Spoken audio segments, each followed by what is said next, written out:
بانی پی ٹی آئی نے دعویٰ کیا ہے کہ پی ٹی آئی دن بدن مضبوط ہوتی جا رہی ہے. مزید عوام پی ٹی آئی کے ساتھ جڑ رہے ہیں. کیا جیل میں بیٹھے بانی پی ٹی آئی تک صحیح صورتحال بھی پہنچ رہی ہے یا نہیں؟ اس بارے میں بانی پی ٹی آئی کے انتہائی مخلص ساتھی حماد اظہر نے ابھی چند روز پہلے ہی کہا ہے کہ ان کے بانی پی ٹی آئی تک رسائی نہیں ہے. بانی پی ٹی آئی تک محدود رسائی اور یک طرفہ معلومات پہنچائی جاتی ہیں. عمران خان تک رسائی کے بغیر معاملات کسی کے لیے بھی چلانا ممکن نہیں. ایسی صورت میں مفاد پرست رابطے کے فقدان کا فائدہ اٹھاتے ہیں. حماد اظہر نے پنجاب کی صوبائی صدارت چھوڑ دی جبکہ لاہور کے اہم عہدیداروں نے بھی استعفے دے دیے ہیں. جبکہ 11 سال سے کے پی کی حکمران رہی پی ٹی آئی میں جماعتی ہی نہیں بلکہ حکومتی معاملات میں بھی اختلافات سامنے آ چکے ہیں. علی امین گنڈاپور کی حکومت کے خلاف بری کارکردگی اور بے تحاشا کرپشن کا الزام کوئی اور نہیں خود صوبائی وزیر رہنے والے شکیل خان لگا چکے ہیں. پنجاب اور کے پی میں پی ٹی آئی میں اختلافات کے دوران ہی شیر افضل مروت ایک مرتبہ پھر پارٹی میں فعال ہو چکے ہیں. جیل میں بانی پی ٹی آئی سے ملاقات کے بعد شیر افضل مروت نے دعویٰ کیا کہ بانی پی ٹی آئی نے ان کو گلے لگایا اور گلے شکوے دور ہو گئے ہیں. ان کو 22 اگست کو ترنول میں جلسہ کرنے کا بھی کہا ہے. شیر افضل مروت کے حالیہ بہت سے دعووں کی تردید کوئی اور نہیں بلکہ خود عمران خان کی بہن علیمہ خان کر رہی ہیں.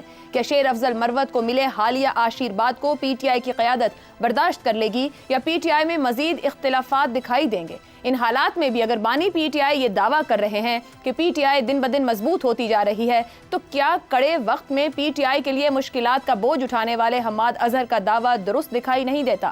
اسی معاملے پر گفتگو کریں گے. پینل میں ہمارے ساتھ ہیں حسن نثار، افتخار احمد، ابصار عالم اور شہزاد چودھری صاحب. پروگرام کا سوال آپ سبھی کے لیے.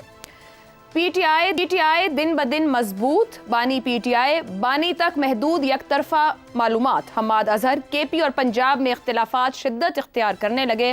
کیا عمران خان کی قید کے دوران پی ٹی آئی کمزور ہو رہی ہے؟ شہزاد صاحب، یہ تاثر موجود ہے عمران خان جیل سے باہر آئیں گے تو پی ٹی آئی متحد ہو جائے گی، اور جیسے بھی حسن نثار صاحب نے بات کی کہ لیڈر ہے، اگر وہ پاپولر ہے تو اس کی فورس موجود ہے. کہیں عمران خان کے جیل سے نکلنے تک معاملات بہت آگے تک تو نہیں چلے جائیں گے؟ کیونکہ پیپلز پارٹی سے نیشنل پیپلز پارٹی، مسلم لیگ نون سے مسلم لیگ قاف، اور وہ جو ایک بہت بڑا ابھی ایج فیکٹر کی بھی بات ہوگی، تو واقعی کیا پی T I as P T آئی مزید ایگزسٹ کرے گی یا یہ تقسیم در تقسیم کمزوری کی طرف بڑھے گی؟ دیکھیں عائشہ، اگر آپ کا محور عمران خان اور پی ٹی آئی ہے تو پھر تو آپ کے سارے سوال جائز ہیں. لیکن اس سے پہلے میں ایک چھوٹا سا کمنٹ کرنا چاہوں گا فیشزم کے اوپر. جی، حسینہ کو فیشسٹ کہا جاتا ہے کہ وہ فیشزم کے راستے پہ چل پڑی تھی. کیا کیا تھا اس نے اپنی اپوزیشن کو ختم کر کے رکھ دیا تھا. اس نے کہا تھا کوئی اپوزیشن نہیں ہوگی، خالدہ ضیاء ہو، کوئی اور ہو، وغیرہ وغیرہ. تو ہمیں یہ خیال کرنا ہے کہ ہم تمام پولیٹیکل سوچ جو ہے ہر قسم کی، اس کے لیے اسپیس بنا کے رکھیں، کریٹ کر کے رکھیں، چاہے وہ عمران خان کی شکل میں آج آپ کو نظر آتی ہے یا کسی اور شکل میں نظر آتی ہے. اور اگر ہم عمران خان اور پی ٹی آئی کی سوچ کو ختم کرنا چاہتے ہیں تو پھر اس کا مطلب ہے کہ ہم سب ہی فیشزم کے راستے پہ چل پڑے. ہماری سیاست سب کی سب فیشزم کے راستے پہ ہے، تو ہمیں اس سے بچنے کی ضرورت ہے. ہیونگ سیڈ دیٹ، آ جائیے واپس اپنے سوال کے اوپر. دیکھیے، اگر آپ کو عمران خان کو ڈیفائن کرنا پڑ رہا ہے شیر افضل مروت سے اور حماد اظہر سے، تو پھر تو بہت بڑی غلطی کر رہے ہیں. Imran Khan P T I اور P T I Imran Khan جب تک وہ قائم ہے، پچھلے 1 سال سے جیل میں ہے. پی ٹی آئی کو تو آپ ختم نہیں کر سکے، ایک صوبے میں اس کی حکومت ہے. 8 فروری کو لوگوں نے اپنے پاؤں سے چل کے اس کو ووٹ دیا.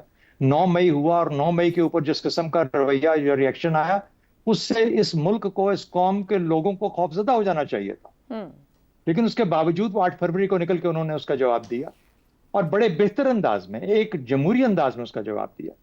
انہوں نے 9 مئی کو اس انداز میں نہیں نکلے جس طریقے سے وہ نکلوانا چاہ رہا تھا غالباً انہوں نے، لیکن وہ 8 فروری کو جبکہ ایک پازیٹیو طریقہ تھا اپنی رائے دینے کا، اس میں لوگ پازیٹیو طریقے سے نکل کے، تو ایک تو یہ چیز ہو گئی. تو ہمیں خیال کرنا پڑے گا کہ بھئی، لیکن میری نظر میں عمران خان تو دیکھیے انسان ہے، کل کو خدا نہ خواستہ اس کو جیل میں کچھ ہو جائے، کہیں اور کچھ ہو جائے، باہر نکل کے کچھ ہو جائے، تو پھر کیا کریں گے؟ پھر ہمارے پاس کیا سیاست ختم ہو جائے گی؟ میرا اپنا اندازہ یہ ہے کہ شہزاد صاحب، پھر پی ٹی آئی کیا کرے گی؟ پھر پی ٹی آئی کیا ایک پولیٹیکل فورس کے طور پر ہوگی؟ پلیز مجھے بات کر لینے دیجیے، پلیز مجھے بات کر لینے دیجیے. یہ جو معاشرتی سٹرکچر ہے نا آپ کے ملک کا، وہ اس حد تک تبدیل ہو چکا کہ 65% لوگ اس وقت 25 یا 30% سے کم عمر، 25 سال کی عمر سے کم لوگ ہیں. 65%. تو آپ کا سٹرکچر، آپ کا معاشرہ تبدیل ہو گیا. جب آپ کے معاشرے، آپ کے ہاں یہ سوشل میڈیا، آپ کے ہاں انٹرنیٹ، آپ کے ہاں اویئرنیس آ گئی، یہ سب کی سب آ گئی. اب وہ جو بھی لے کے آیا تھا عمران خان کو، جس مقصد کے لیے لے کے آیا تھا، لیکن اس کا جو کیومولیٹیو اثر ہے وہ یہ ہے کہ آپ کا ایک معاشرہ تبدیل ہو کے رہ گیا ہے. یہ معاشرہ آج عمران خان کا مرہون محنت ہے نا، ہو سکتا ہے کل شاید خاقان عباسی کا مرہون محنت بن جائے. یہ جو 65% لوگ 25 سال سے کم عمر کے ہیں، ان کو 10 لاکھ نوکریاں چاہیے ہر سال کے اندر. یہ جو یوتھ بلج آپ نے کریٹ کر لیا، اس نے ایک نئی اکانومی کو جنم دینا ہے. ایک نئی سوسائٹی بن چکی ہے. اس نئی اکانومی اور نئی سوسائٹی کے لیے ایک نئی سیاست کی ضرورت ہوگی. وہ پرانی ہماری پارٹیاں اب تک نہیں دے پا رہی، وہ بھی تک پرانی جنگ لڑ رہی ہیں. عمران خان ایک استارہ ہے، وہ پلیٹ فارم ہے جو کہ لے کے آیا ایک نئی سیاست کا. اس کی سیاست سے ہمیں 100 اختلاف ہو، کل کو کوئی اس سے بہتر کوئی اور شکل میں کوئی اور شخص، چاہے وہ عشرت آبادی کیوں نہ ہو، پتہ نہیں خدا نہ خواستہ کدھر سے لے کے آ جائے، وہ پلیٹ فارم پرووائڈ کرتے. یہ سب کے سب جو 65% لوگ ہیں اس کی طرف کو چل پڑیں کہ یہ ہمیں غیر روایتی طریقے سے ہماری ضروریات کو پورا کرے گا. تو پورے بڑے اس کے اوپر لینڈسکیپ کے اوپر، پورے بڑے کینوس کے اوپر سیاست کے اندر جو ہے ایک ہیجان ہے، جو تبدیلی ہے، وہ عمران خان کی وجہ سے نہیں ہے.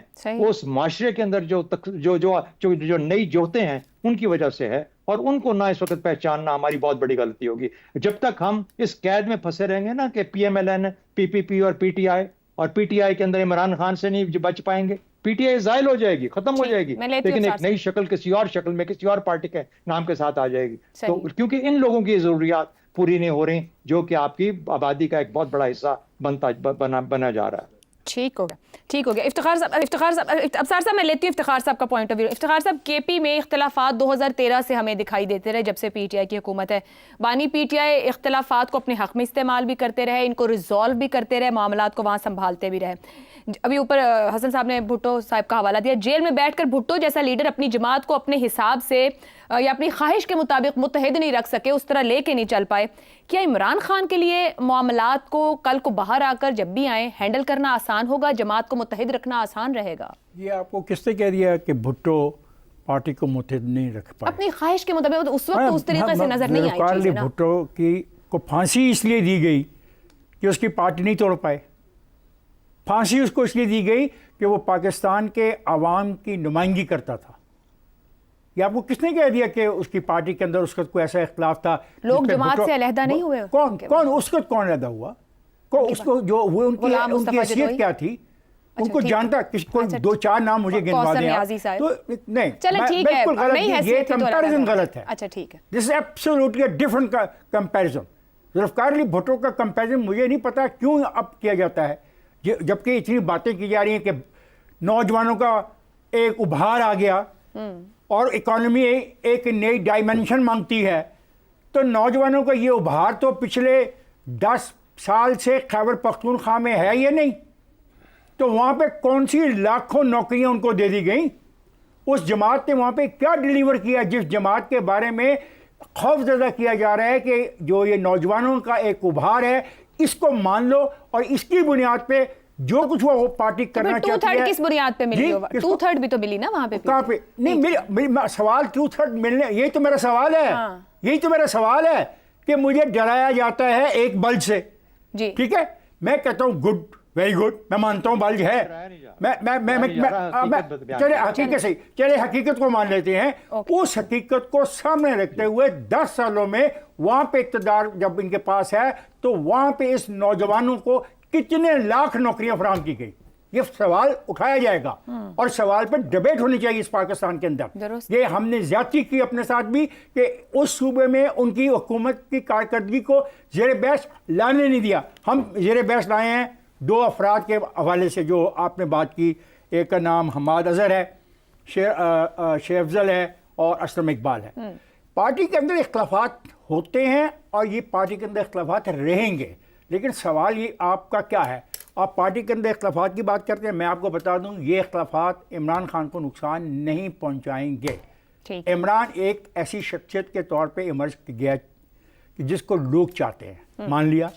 ابھی ہمارے آج کی ڈیبیٹ میں یہ بات کی گئی کہ لوگوں نے 9 مئی کے واقعے کو بھلا دیا اور اپنے قدموں پہ چل کے گئے اور ووٹ ڈالے، اور اس کا کوئی سائنٹیفک انالیسس ہمارے پاس نہیں ابھی تک آیا. ابھی تک صرف 33 پٹیشنز ہیں اس حوالے سے عدالت کے سامنے جو ٹریبونل بنے ہیں. ہمیں جذباتی نہیں ہونا چاہیے اور اس حقیقت کو تسلیم کرنا چاہیے کہ پاکستان کے مسائل ہیں. اس حقیقت کو تسلیم کرنا چاہیے صرف عمران بوڑھا نہیں ہو رہا، اس کے ساتھ باقی لیڈرشپ بھی بوڑھی ہو رہی ہے.